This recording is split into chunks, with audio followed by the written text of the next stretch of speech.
Hello, today I am talking about Anne McCaffrey, specifically the Crystal Singer trilogy, numbers 1, 2 and 3.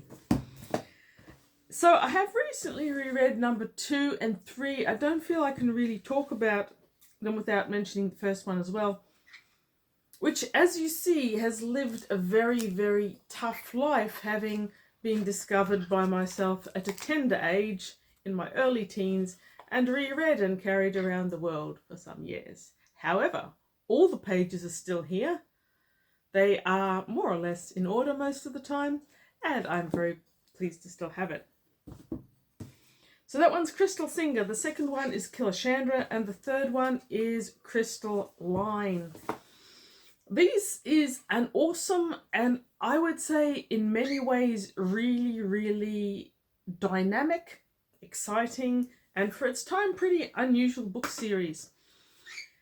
Anne McCaffrey herself was incredibly influential in science fiction and fantasy, and incredibly influential in my early reading. I am always a bit surprised when younger readers today either haven't heard of her at all, don't know much about her, or haven't read her. No blame, no shame. There's thousands of books out there and there's only a certain amount of time. But Anne McCaffrey, I think, deserves all the respect that she's ever got and more. And this series is distinctly less recognised. Of those people who have recently read Anne McCaffrey, it's much more likely to be her Dragon Riders of Pern that people are either reading or seeking to read. And I get it. They're all up there on the top shelf. I've read most of them many, many times, and I'm pretty sure I've read all of the ones that Anne McCaffrey wrote herself or collaborated with her son in writing. They're great books, but in many regards, the Crystal Singer ones are more interesting. However, not everyone out there has read Anne McCaffrey. Not all of you out there had Anne McCaffrey as this benign influence on their teenage years. So let's talk about her a little bit. She was born in the 20s, and she was an American writer, which I was surprised to learn fairly recently. Bird danger. I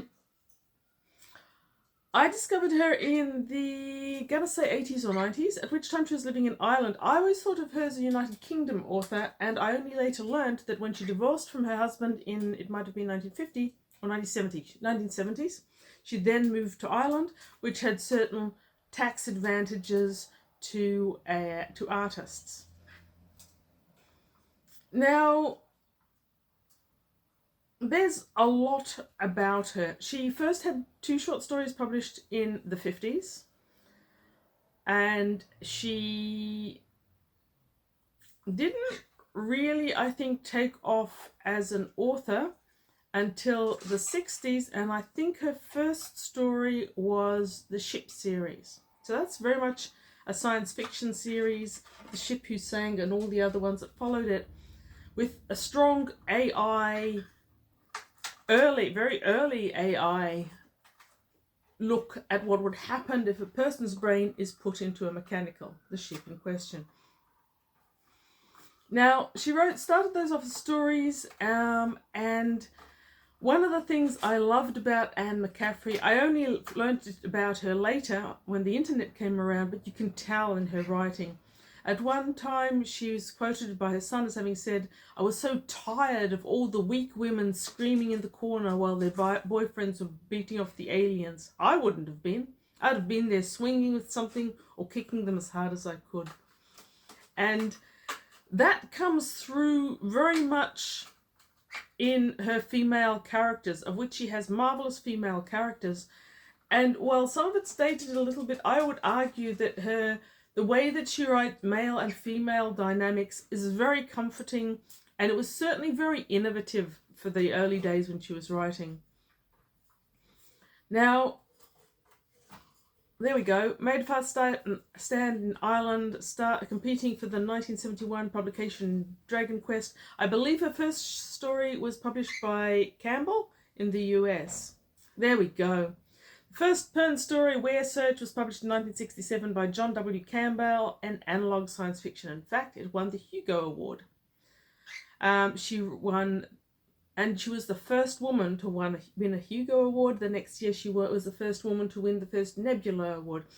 She was voted a Grand Master of Science Fiction and Fantasy, and, well, look, she had heaps of awards. She died in 2011, which is sad. But let's go down to the Federated Sentient Planets universe. So McCaffrey created this futuristic world in which there were many planets in the galaxy were settled. You had the ship that sang. Arguably, the Pern Dragon Rider series belonged in this universe, in which was governed by the Federated Sentient Planets Federation, or FSP. More often it was used as a backdrop than the actual story, and I would say that it appears more strongly in the Crystal Singer trilogy than it does in many of the other ones. Even the Brain and Brawn ship series, which were very much part of that series, I would say that it is probably seen as much of in the Crystal Singer series. Of which the first book and first of the trilogy, Crystal Singer, was published in 1982. And it's a fix-up of 4 stories that were published in the early 70s, 74, 75-ish, by which time she was already in Ireland. And at that point she was writing to support herself and her children. And fun fact, as you can tell, I've done a lot of research of this online, Wikipedia, etc., because I wouldn't be able to remember all these dates off the top of my head. But one thing I haven't seen anywhere in Wikipedia or any of the mainstream articles, and that you may not know, is that McCaffrey wrote quite a lot of short stories for the soft porn industry. And I've read some of them. I don't own them anymore. She definitely wrote for Penthouse, and I think she might have written for Hustler and Playboy as well. This was the era when a lot of science fiction writers were doing that. The market had dried up. They were still professional writers. They needed a buck to pay the rent, and they wrote these stories, which have dated, I'm not going to lie, but were still good stories. And I really respected the fact that even though they were appearing in those magazines, Anne McCaffrey, like I think Silverberg was another one, kept their same name and didn't create a pseudonym for that particular aspect of their writing. Okay, so what the internet has to say about the Crystal Singer series is that it revolves around the planet Ballybran, which is a planet that has a permanent high classification for danger and biohazard and travel restriction. You can't actually fly to Ballybran unless you're planning to become a permanent resident. The travel restrictions will allow you to visit its nearest satellite, from which business is conducted, and which is a central hub of transfer all around the FSP. A lot of people do visit it because Ballybran is a source of these valuable crystals, which are vital to a huge number of industries, including, I believe, ship drives. Yes, definitely ship drives. Motor drives, such as tractors and other things. At different times we see different types of crystal exploited for musical instrument, drives, intercommunication, and a whole heap of other things. This makes the Heptite Guild, which controls Ballybran, one of the most wealthy and influential organizations in the FSP. And it's also extremely exclusive. So we first learn about it in Crystal Singer, when Killashandra on her home planet of I've never been able to pronounce this. Fuertan? No one should write F-U like that. F-U-E-R-T-A-N. She's a Fuertan, whatever. And she has just spent a phenomenal amount of her life studying to be an opera singer. Specifically, her major is in voice, and she's just done a final audition at what sounds like the 7th or 8th year of study specifically to become a musician. And she went into this exam with confidence, seeing it as a foregone conclusion that she would get the tick to progress into solo voice. She's got a high level of arrogance, self-assurance, and she sees that her progression to be a galactic stellar opera singer traveling from place to place and sought after, she sees this as a foregone conclusion. So when she's turned down to continue as solo, her world is basically shattered. Now, this is one of those strong female characters that Anne McCaffrey was so good at. And as a teenager, I loved it because I had read more than my share of science fiction and fantasy where the women are cowering in the corner waiting to be rescued by their boyfriends. Killashandra doesn't wait to be rescued by anyone. When she's been turned down to progress in her musical career, she walks away from everything. She carries a small backpack and one lute which she's made herself to satisfy a certain musical requirement, and she marches out to the spaceport. At the spaceport, this horrible sound is bothering her, and she finds this other man, Carrick of the Heptite Guild, screaming into the telecommunications, arguing that the drive on one of the incoming ships is bad and it needs repair. Now, most people can't hear that, but Killashandra, like many musicians, has perfect pitch. And perfect pitch, the ability to both hear and reproduce a perfect musical tone, are essential to become members of the Heptite Guild and then a crystal singer. At this point, we don't know much more about crystal singers, and Killashandra certainly doesn't. Her home planet of F whatever is a well-regulated one. At times, reading it reminded me of Singapore. Very well-regulated, very easy to live. There's no bohemian filth. There's no high crime. Everything is organized. Everyone has an income, whether it's a student income or unemployed income, but restrictive. And one of the things they restrict is information. They've always restricted information about the Heptite Guild being widespread. Now, this review isn't meant to be specifically about this book, but this is how Killashandra ends up going to Ballybrand and applying for membership of the Heptite Guild. She gets through. She becomes a crystal singer. Obviously, there's 2 more books in the series. And not only that, but her arrogance and self-assurance carry her through, so that her very first find of crystal is the black crystal that is the most valuable and most sought after, because it somehow bends light to make instantaneous communication anywhere in the galaxy possible. Don't ask for the science. We don't want to know. Just accept black crystal for what it is. This was a marvelous story, and that's why I read it and reread it so often. It was a comfort read. It was exciting. It was fascinating. There's lots of different aliens in it, and it's subtly, as a science fiction book, it's got many precognitive ideas that are subtle. So when Carrick is trying to communicate with someone in the airport, when she's looking up her credit balance, basically Anne McCaffrey in the mid-70s was writing down in her stories a computer system that is very similar to what we have today.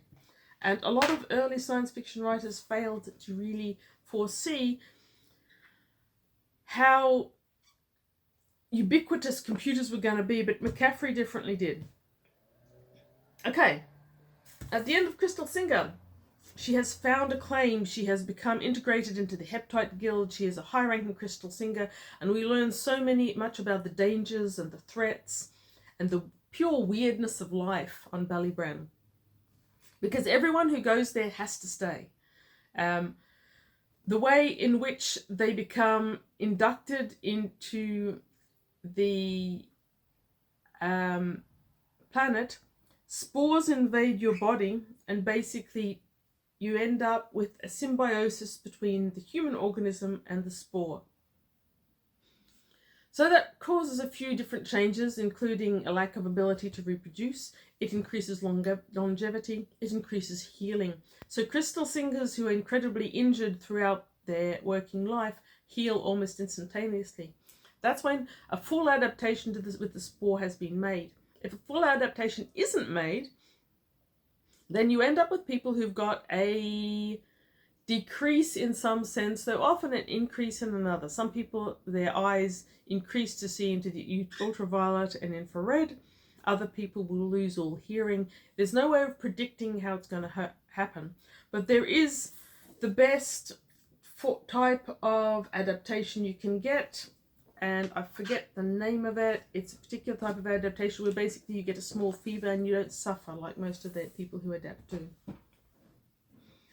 So Killashandra has adapted. In the second book, she has not only adapted, but she has formed a relationship with the head of the guild. It's a good relationship. It's not a romance by any means. It's more a meeting of equals. And it's, again, subtle. I keep saying that word, but Anne McCaffrey was. It is woven into the whole fabric of the story. In this one, after her early brilliance in mining black crystal, she has been reduced to mining white crystal. White crystal is unique, but it doesn't have the same wealth involved and doesn't have the same utility as black crystal or many of the darker shades. When she comes back with this particular most recent yield, she is desperate to get off planet because the song of crystal, or the resonance of crystal, seems to get into Crystal Singer's bones, so that they need some relief from it, a relief that they can best get by going off planet. She is desperate to go off planet.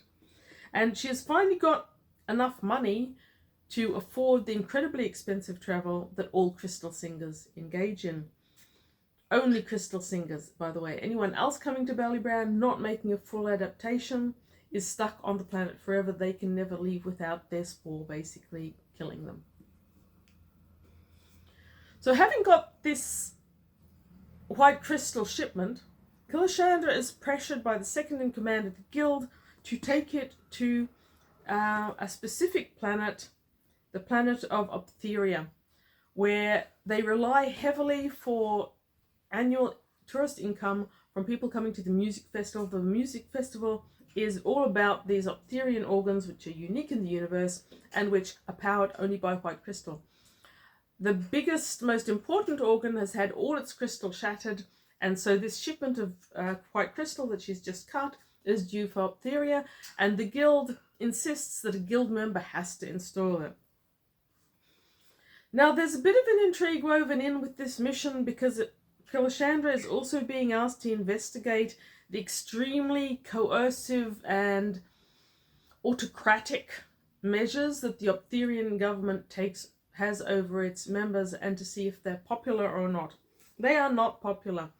In fact, Killashandra is kidnapped and dumped on a tropical island in an attempt for the rebels to try and get their message off planet.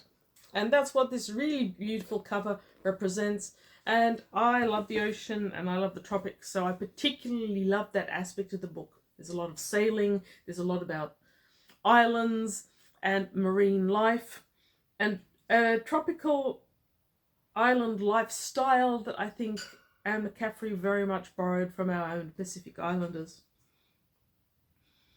Now, this one does involve a romance in a way that the first one didn't, because Killashandra reforms a bond with the guy who ended up kidnapping her, though he doesn't know it. She represents herself as an island girl who had to come from the mainland, and so she sort of slides in with the rebels to find out what it's all about, and she only finally reveals herself when she's learnt as much about the rebels and their aims and goals as she really needs. At this point, she and Lars Dahl are already lovers, and she reveals herself basically to stop their horror when they find out that she's no longer on the island where she was dumped. Now, the story of how she got off that island she was dumped, that's major adventure story.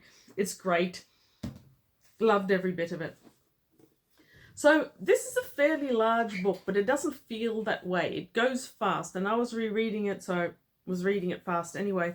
But you've got all these different intrigues happening on the level of Optheria, and they end up sending a second guild member, Trag, who's the second in command of the Heptite Guild, and who Killashandra knows, and who sent her on this mission. And you've got all this intrigue. I'm going to spoil a little bit what happens at the end. While I'm holding up the cover, I'm spoiling. You can mute me while I do it if you like. So Killashandra and Larsdale have developed this way where he can come with her and escape off planet. Optherians are not allowed to travel off planet. That's a major part of the control that the Optherian government exerts over its citizens. If they go into the airport, there's this gate which alarms at Optherians passing under it every time. They find a way to get him off planet, but the only way they can do that is by accusing him of kidnapping in the FSP court justice system. So they go to this justice system, and the accusations have been carefully designed so that he will be found not guilty, and he is found not guilty of all of them, but the court is powered by an AI, and the AI is reading Killashandra's life systems, and it interprets them as fear and anger, and so it sentences him to a custodial trial based on what it believes is her desire for vengeance, though in actual fact, since they've been handfasted, she's terrified for him. So that's another way in which the FSP and its structure and its rigidity and its power come through in this book more than I really remember them ever coming through in the Ship Who Sang series. At the end of this book, and this is a spoiler, but you know, it's a trilogy, you're going to get it from reading the back anyway. Larsdale, while he ends up coming to Ballybran as well, even though Killashandra has not asked him to and has tried to warn him of the dangers, he gets the same mile key. That's it, mile key conversion, which is the easiest possible conversion to the spore you can get on Ballybran, and it usually signals someone who's going to be able to cut well in the darker ranges. Larsdale and Killashandra end up being a singing team, and the story is continued in Crystal Line. In Crystal Line, we start off with Killashandra and Lars as a couple. They have been a couple and a singing couple for a long time. We don't know how. Ballybran crystal singers avoid mentioning of time, and many of them try, because singing crystal, as I haven't mentioned before, wipes the memory. So they have to record any memories they want on their personal database, but if they haven't, they will not remember things or people. At one point, there's a scene where Killashandra's in her rooms and she's looking at all these items. She likes to keep them for as long as she can remember where she got them or what they represented, but she regularly clears out her whole quarters because nearly everything that she owns over a period, she won't remember any of it. Larsdale, however, is meticulous about filling out his database, and he remembers things far better than Killashandra or anyone else she knows does. So this is billed as an outstanding new chronicle of crystal singers, and in it Anne McCaffrey did something really quite excellent. This sort of series is one that could easily blow out of control with the same thing happening over and over again, but here she takes a dramatic turn away from the things that have happened in the previous ones. The head of the Heptite Guild, Lenzaki, with whom Killashandra had a bit of a relationship back in number 1 and number 2, is old, and his Trag, who was his second in command, is now no longer there. Killashandra doesn't know how that happened. She doesn't remember it. This is the sort of thing she actively doesn't want to remember, and it's convention not to ask about crystal singers once they're gone. Larsdale gets conscripted into helping Lenzaki, and so does Killashandra. They've been with the Heptite Guild a long time, though Killashandra doesn't want to know how much. It's all Killashandra point of view, these books, by the way. It doesn't skim around, and I personally like that. I love her point of view. I think she's a great character. In the third one, she's already a bit mazy, though.